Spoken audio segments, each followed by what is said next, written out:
We, as a male-dominated landscape in both the sports media and certainly the sports athletes and the sports coaches, the landscape is predominantly men. We've been better with allowing women in media and the Becky Hammonds of the world and appreciating women's sports. But largely when we talk about sports, we're still talking about guys coaching guys. And so we kind of think domestic violence is serious because we certainly wouldn't want our wives or our girlfriends or our mothers or our sisters or our daughters being abused. We certainly wouldn't want that.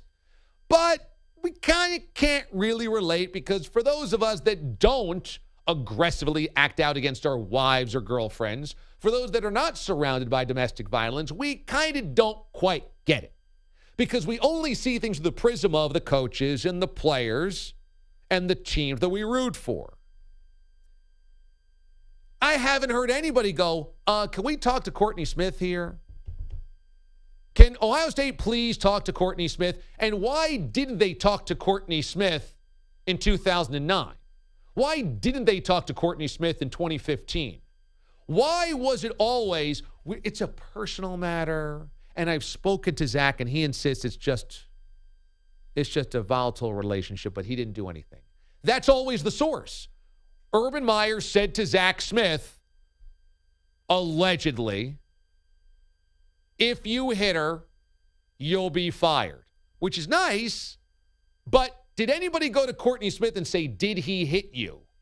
Of course not, because our prism is, well, she could be vindictive and she could be a drunk or she could be a drama queen or she could be looking for money. That's our prism. And so when I hear this like, well, Tom Herman's wife leaked this or Tom Herman lost a recruiting battle, it comes back to our same Neanderthal, small-minded, guys talking about guys coaching guys perspective. It doesn't matter.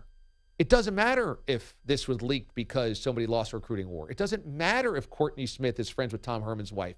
It doesn't matter. All that matters is if Ohio State knew about a domestic abuser on their staff and didn't do anything about it. It's the only thing. And spare me the, well, Urban Meyer was told by his athletic director and had his hands tied.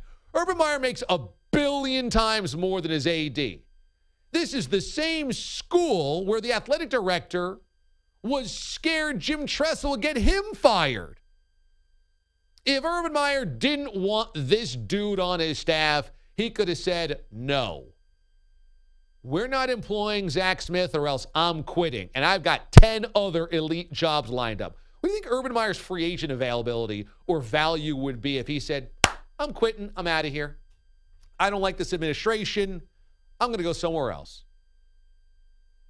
Open season.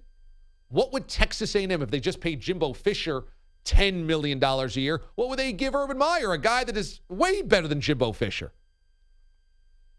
I mean, please, save me the world's smallest violin for Urban Meyer probably had his hands tied by the administration. No. It is just getting moved off of the mark of focus here. If they knew Gene Smith, Urban Meyer, the administration, that this dude was dirty, this dude was angry, volatile, abusive, physical, whatever, they should have cut bait with him. No questions asked. Look, we don't let our players do that. We certainly don't let our coaches do that. But everybody who wants to defend Urban Meyer wants to find rationales why it wasn't his fault or why somebody had it out for him. Doesn't matter. Still his responsibility.